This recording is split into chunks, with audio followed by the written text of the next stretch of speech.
ขั้นแม่นได้ขี่สร้างกั่งหมเป็นพญาอย่าสะลืมชาวนาผู้ขี่ควายค้อนกาขั้นได้เป็นหัวหน้านายคนยามาดใหญ่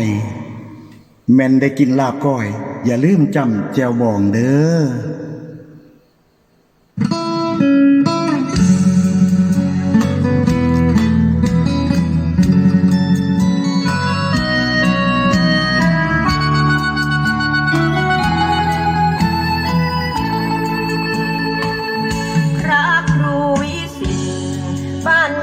ผมผู้คนรู้กันอำเภอกุดชุมยืนยันคณะสงฆ์นั้นรวมอนุโม